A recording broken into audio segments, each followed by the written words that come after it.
सोना recording studio Bihar Sharif. चले न बोल बम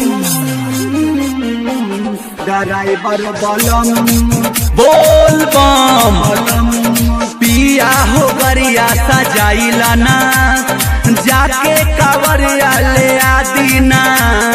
पिया हो गरिया सजाइला ना जाके कावरिया ले आदीना।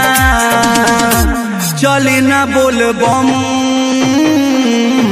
ड्राइवर बलम बलम बलम चली ना बोल बम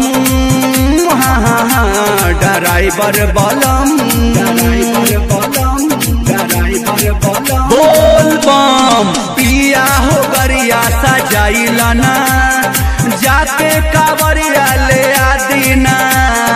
पिया हो गरिया सजाइला ना जाके कावरिया ले आदीना। चली ना बोल बम ड्राइवर बलम ड्राइवर बलम चली ना बोल बम ड्राइवर बलम ड्राइवर बलम ड्राइवर बलम चल चल तू देव घर बाबा तोहे दी है सुनर ललन। नैहर में गरिया ले जाई हो छोटकी बहिनिया त जाई हो। संगही में जलवा चढ़ाई हो नीमन दुल्हबा भेटाई हो। लिही पगड़ी हो बांध सैया डाली सामान छोरी भंगिया धथुरा और गांजा के ध्यान। ए सैया धीरे धीरे गरिया बढ़ाई जी साप बिच्छू में जन चढ़ाई जी। धीरे धीरे गरिया बढ़ाई जी साप बिच्छू में जन चढ़ाई जी। बाबा के होई कम ड्राइवर बलम ड्राइवर बलम बाबा के होई कम ड्राइवर बलम चले न बोल बम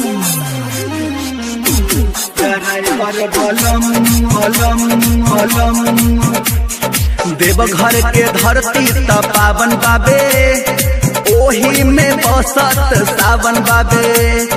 शिव जी के महिमा महान बाबे अकरत शिवम बखान बाबे। तनी मनमा लगाई भक्ति भजन हो गाई भीड़ बाटे कावरियन के जन शरमाई। ए सैया राइटर ओम प्रकाश के कलम चले बारे आशीर्वाद भोले बाबा देले। राइटर ओम प्रकाश के कलम चले बारे आशीर्वाद भोले बाबा देले। करी ना कुछ गम ड्राइवर बलम ड्राइवर बलम करी ना कुछ गम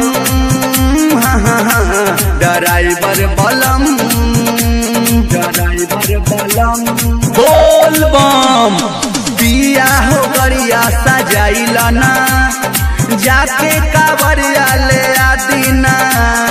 पिया हो गरिया सजाइला ना जाके कावरिया ले आदीना। चली ना बोल बम ड्राइवर बलम ड्राइवर बलम चली ना बोल बम ड्राइवर बलम पिया हो गरिया सजाइला ना जाके कावरिया ले आदीना। पिया हो गरिया सजाइला ना जाके कावरिया ले आदीना। चली ना बोल बम ड्राइवर बलम